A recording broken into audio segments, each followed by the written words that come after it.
Hello and welcome everyone to the third episode of the Lotus Cafe. And today we're going to show you how to make a wonderful bone-in ribeye that is garlic rubbed and finished with a beautiful rosemary herb butter, which we'll show you how to make in the next segment. Now, right now, what we're going to do is we've got these two beautiful bone-in ribeyes. We're going to let them rest on the countertop for an hour, and then we're going to come back and we're going to season them up. Okay, so now that our meat is resting, we're going to take our half a cup of butter and our 1.5 to 2 stalks of fresh rosemary. And what we're going to do is the first thing is we're going to take our utensils off our board, except for our knife and our rosemary.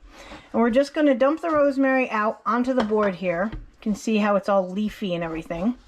And we're just going to kind of rock our chef knife back and forth on it, kind of scooping it into the center, rocking back and forth until we get it nice, broken, and minced up.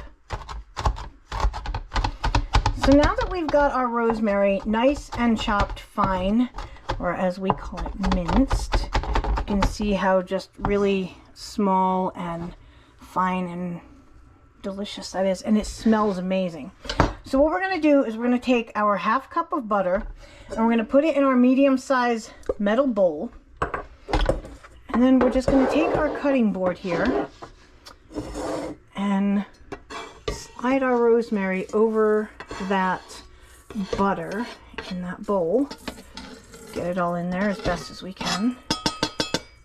Now, I don't recommend using dried rosemary for this if you're wondering.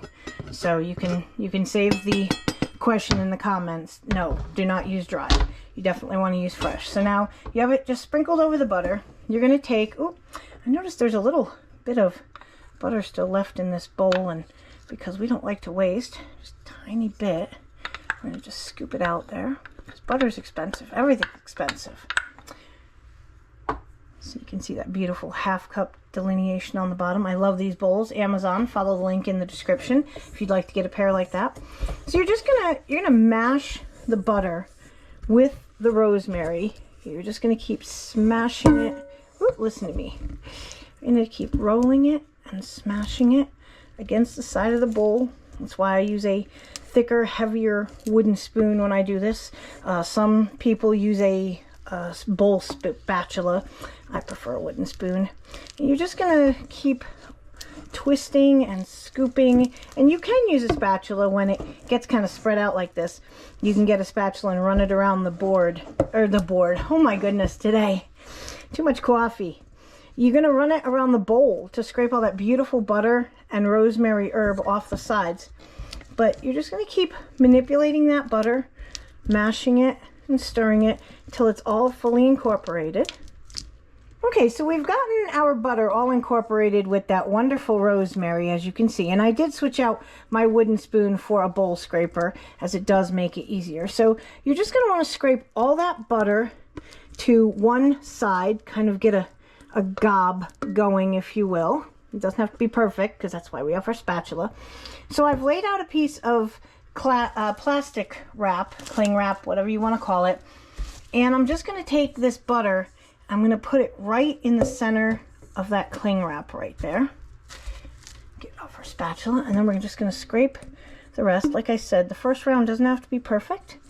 You can just scrape as much as you can onto the bowl scraper, and then we'll worry about the rest afterward.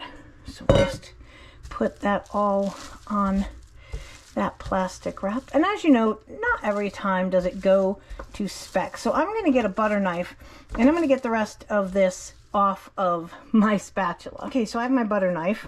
I'm just going to scrape off my spatula. Like I said, I don't want to waste an ounce of this butter goodness, because this will last in your refrigerator for at least a week or two, probably, easily. So we're just going to scrape that off onto the butter knife. There we are. Yes, I truly am that particular that I will scrape the last tiniest bit off.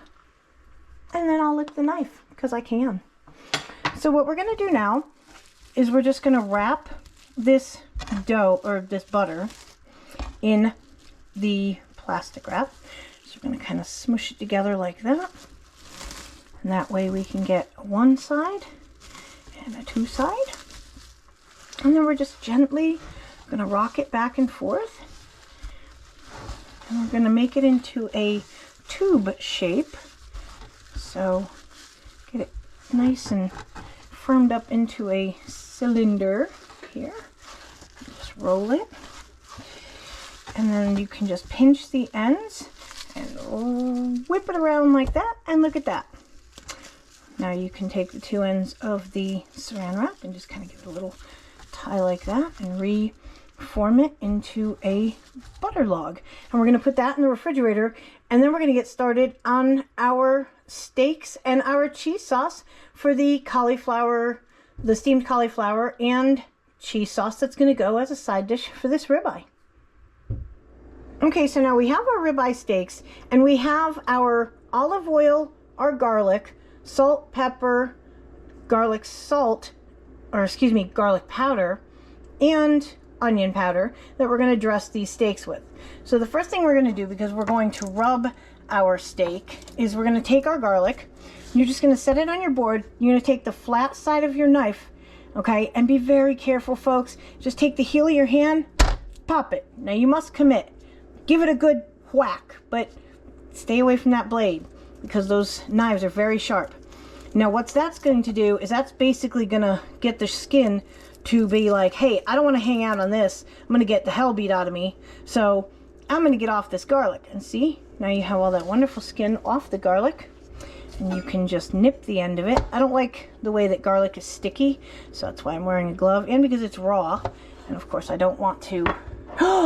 I just spilled my oil all over the place. That's wonderful. Let me do a cleanup and I'll get right back to you folks. Okay, so now that we've cleaned up the olive oil, we've finished peeling our garlic. We're just going to put our garlic on the board. We're just going to give it a rough chop. You know, I said in the recipe that you mince it. It's kind of like a mince, but it's also not. You're just kind of giving it a rough chop, not too small because you don't want it extremely small. You just want pieces that you can work with, kind of. I think these look pretty good. Alright, so we're just going to take our knife and we're going to put our garlic back in the bowl here. Look at that, all nice and wonderful. Now we're going to get this board out of the way. And we're going to take this board, because this is the board that I want to season and rub my meat on. Now, because it's been sitting at the back of the counter, what I'm going to do, even though I clean my counters daily, is I'm just going to give it a quick wipe off with a wet cloth. So I've got a paper towel here that I've pre-moistened. I'm just going to wipe this board off so that when I put the meat on it, I don't have to worry that there's any dust or debris that has collected on the surface that's going to get onto my meat. So now we're going to take our ribeyes and pop them both on this board here. They look so beautiful. And we're going to just take, first of all, I'm going to change my gloves. So I'm going to be right back. Okay, so now that I've got a clean glove on, I'm going to take my garlic. I'm going to just take a pinch of it and I'm kind of sprinkle it on the meat. It's kind of a large piece that didn't really get a lot of attention. So then we're going to take a little bit. We're just going to sprinkle it on there. And we're going to do this side per side. So we're just going to take this garlic. We're going to rub it all over the meat, the portion I have given it. And we're not going to take it off when we cook it. We're going to let that, and we're actually going to push it down in little crevices in this particular piece of meat, because who doesn't love some nice garlic? Oh baby. So yep, we're just going to rub that all over both sides of our meat. Let me get that second one here rubbed down with the garlic. Okay, so now that I've rubbed the garlic on the meat on this one side, I'm just going to take my olive oil, and this time I promise not to spill it. I'm going to drizzle just a small amount on that steak, a small amount on here. You're basically doing about a quarter of the oil so that altogether it is for each side. So we're going to rub that oil on there, and our air fryer will definitely appreciate us for doing that. We're going to oil our steaks up nice. Put that out of the way. And then what we're going to do is we're going to take our salt. So let me take this glove off because I'm going to need to be able to pinch my seasonings. So take our salt, which is always Redmond real salt in the Lotus Cafe. We're going to give a generous sprinkle to the meat with our salt. There we go. That is so beautiful. Oh, yes. Then we're going to take our fresh ground pepper. Do the same, a little pinch. Now, you know we season till the ancestors say whoa in the Lotus Cafe. So don't be afraid to use spice, because spice is flavor, as is fat. We say it every week. Now we're just going to take a little bit of our garlic. Now, I'm sorry, I meant to mention the fact that there's a tablespoon of salt. There is half a teaspoon of pepper, fresh ground, and there is a teaspoon of garlic, which I am lovingly giving this meat a dusting of. And again, you're separating these spices into half one side, half the other of each piece of meat. Then we have a teaspoon of onion powder. We're also going to dress our meat with.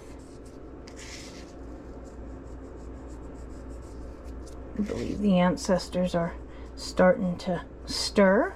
So we're going to put those seasonings down. And now we're going to flip our meat over, and we're going to do the same thing to the other side. Now that we have our steaks rubbed with our garlic and seasoned till the ancestors say whoa, we're going to set them aside and let that seasoning just kind of get into the meat and marry itself while we work on the cheese sauce for the cauliflower. Okay, now that we have our steaks seasoned and resting, we're going to come over here and we're going to make our cheese sauce. So the first thing we're going to do is we're going to have a non-stick whisk that you can use on a non-stick pan. It's very important to use non-stick. So they make these wonderful silicone-like whisks, or silicone-coated at the very least, that aren't metal. They won't scratch up your pan. So we're just going to set to about a medium temperature because you do not want to heat your dairy too fast. You will separate it. Things will happen, bad things. First thing, take 2 tablespoons of butter and just put it in our pot and let it melt slowly. We're going to move it around with our whisk as it's melting. Okay, now that our butter's all melted, we are going to take our 2 cups of heavy cream and we're just going to add it in there and whisk it. Get it nice and warmed up. Now what's interesting is with heavy cream, you have the butter fat that kind of turns into that pretty yellow that the butter is when you make it. And that's because you make it from the butter fat of the heavy cream. In school, when I was younger, that was actually a project. They gave us all, probably about a cup's worth of heavy cream. I'm not going to date myself and tell you what year that was, but way back before heavy cream was about $7 a quart as it is now. But we all got about a cup's worth of heavy cream and some salt, about a sprinkle, and we put it in a lidded container and shook it and shook it and shook it. And then once it went from being whipped cream, basically, which was completely frothed and solid, it turned back into a liquid with all little butter molecules in it. And when you drained off the liquid, you had fresh homemade butter. So there's an extra tip from the Lotus Cafe, how to make homemade butter. Get some heavy cream and beat the snot out of it, and you'll get butter. That's also what happens if you're trying to make whipped cream and you take it too far. It sadly will butterfy, and then you've ruined your whipped cream, and nobody wants sweet. Well, some people might want sweet cream butter. I might be wrong on that. That might be a thing. I'm not going to say that they don't. But here at the Lotus Cafe, because we don't do sugar, we're not into the sweet cream butter, but we are into butter. Every chance we get. The Amish butter, we get the Kirkland Signature grass-fed butter from Costco. We will admit to that. We are Costco folks here at the Lotus Cafe. Now again, you're just gently warming your cream. You don't want to do it too fast because you will separate your dairies, and then, yeah, it's greasy. Your cheese sauce comes out very broken, gritty. It's just not pleasant. Now I will say also that while you're making this sauce, you should probably take your cauliflower florets, put them in a steamer basket, and add a good portion of salt to your water and steam your cauliflower to the desired doneness, which we have on our burner currently. We have our cauliflower on low because we have already steamed it to the desired doneness, and we're just keeping it warm while we make the cheese sauce. So what we're doing here is we've just finished warming our cream. Now the way you know that your cream is warm enough is you'll see steam starting to rise from the butter and cream mixture. Do not boil your cream. Do not scald your cream. So you're going to turn your temperature down to low at this point. And you're going to take your cream cheese. And in the recipe it says to cube it. I can cube it, or I can be a little bit lazy, and that's why I have my glove on. I'll just take my cream cheese, do a little squeeze for a little dollop. Just kind of pinch it off, about that big. Little dollop. And you're just going to add those little dollops all around the pot of cream and butter here. And the purpose of that is we're going to melt it, and it's going to add this creamy element to our cheese sauce that is just so amazing. So just get all your little cream cheese blots in there. And then you can whisk it gently to melt the cream cheese and incorporate it into our mixture so far. Put the rest of this cream cheese in here. So now that we've got our cream cheese nice and melted in there. Now also, if you feel like your mixture is getting too warm, you can take it off the heat, set it off, continue to stir it, and then when you feel it's cooled down a little bit, put it back on the heat. So the next thing we're going to add is our Parmesan that we have grated, and we have a 1/4 cup of Parm. So we're just going to sprinkle that on top real quick. Yes, and if I didn't mention it before, it's a 1/4 cup of cream cheese that we've added to this, that we've pinched off and added to the 2 cups of cream and 2 tablespoons of butter so far. So now we're going to continue stirring on a very low heat. Again, we're making sure not to break our dairy. We're just going to stir and make sure that gets all nice and melted and incorporated in there. So here we are, we've got our Ninja Foodi plugged in, and we're going to set our temperature on I think we're going to do a bake roast tonight, just for the fun of it. So we're going to do 400 degrees, and we're going to set it to an 8-minute timer. Oh, I'm sorry, we're going to set it to a 5-minute preheat. So we're going to just put it on for 5 minutes, and we're going to come back, and then we're going to get started on these steaks. So now that our Parmesan has nicely incorporated into this beautiful creamy mixture, now we add the star of the dish, which is the cheddar cheese. So we're just going to set our whisk there and get our cheddar. Remember, that's 2 cups worth of cheddar, but you're not going to dump it all in at once. That would just be silly.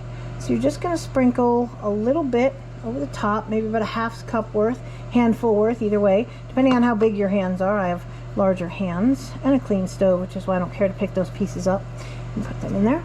And now you're going to incorporate that in, and before you incorporate any more, you're going to want to make sure that this is completely melted.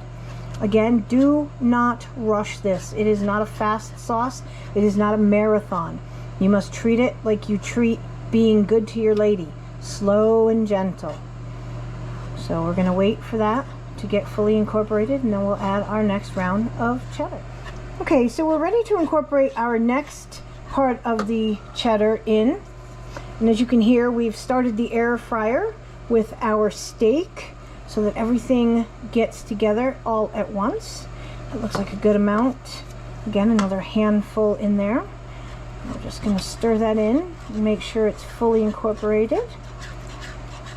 Okay, now that the second round of cheddar has been added, we're going to finish with the rest of what's in our 2-cup measuring bowl. Again, if you like them, they're located on Amazon. You can click the affiliate link.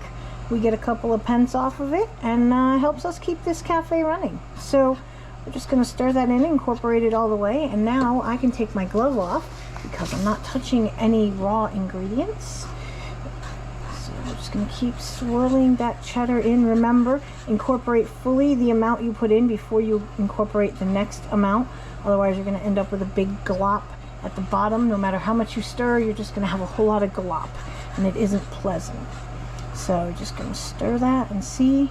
That's just nice and saucing. I can see a couple of streaks of orange in the sauce, so I know there's a few stray pieces of cheddar still trying to melt and incorporate. So while we're waiting for that to happen, we are going to just keep stirring this. And again, if you feel like your mixture is getting too warm, you can always pull it off the heat for a moment and continue to stir. That is the key, but you can rest it for just a small amount of time.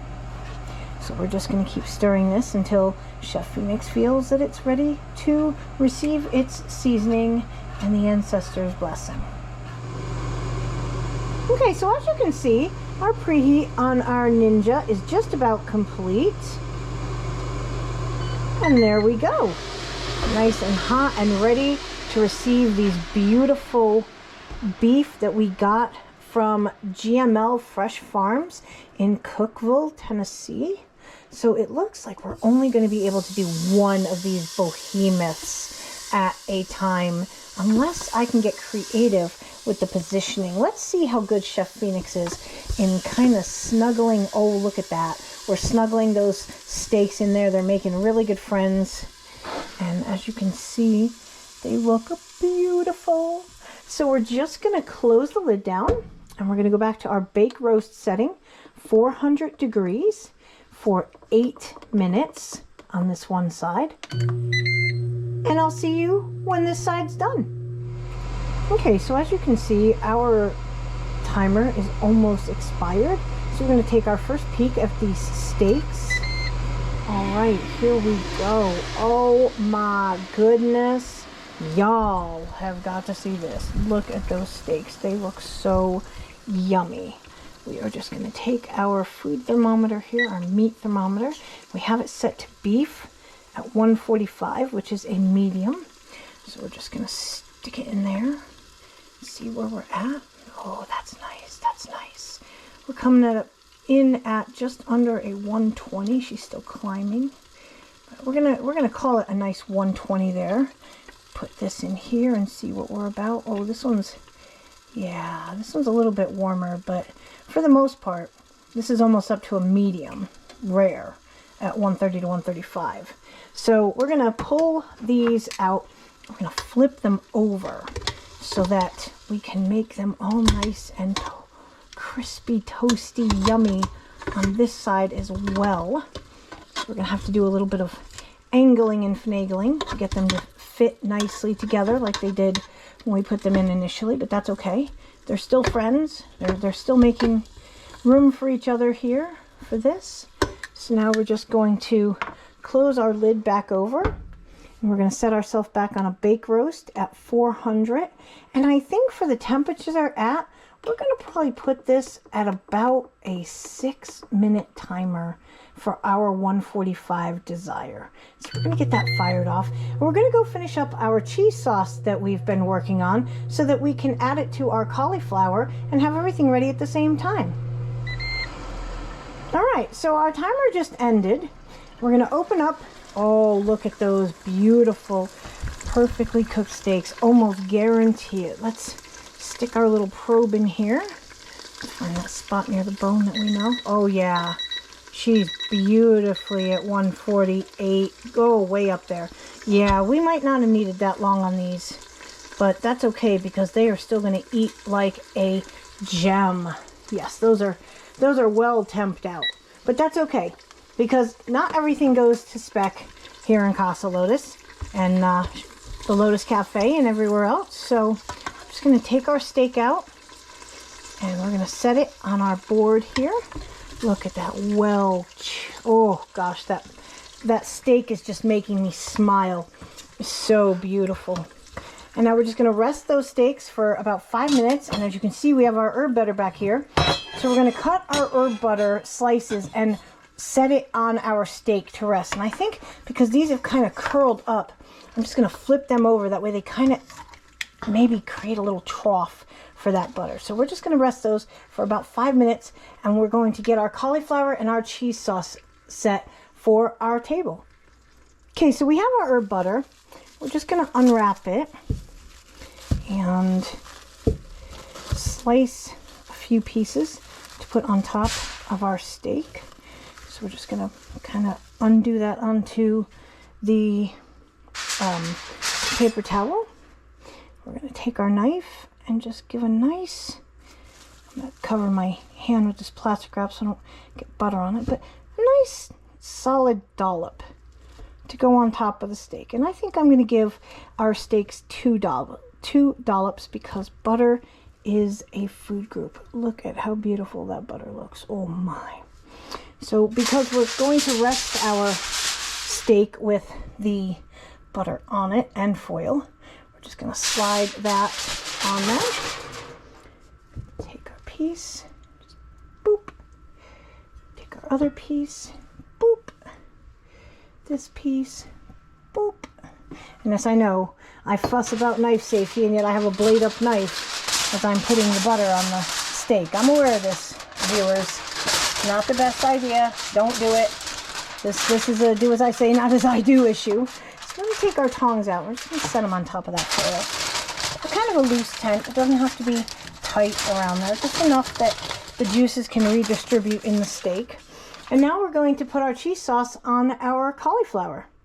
Okay, so we have our steamed cauliflower. We're going to take our cheese sauce and we're just going to drizzle it over our cauliflower. Nice and slow and just, oh, all of that beautiful cheese goodness just rippling over that cauliflower. Oh, you know you can taste it. You know you want it.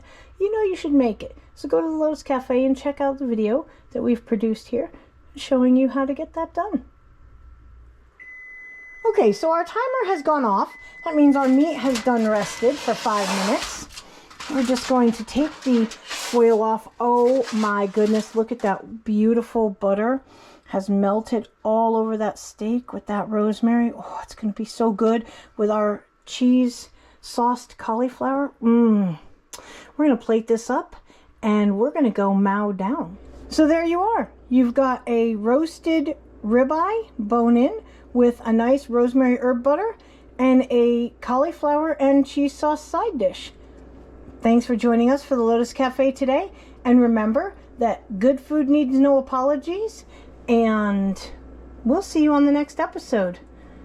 Take care.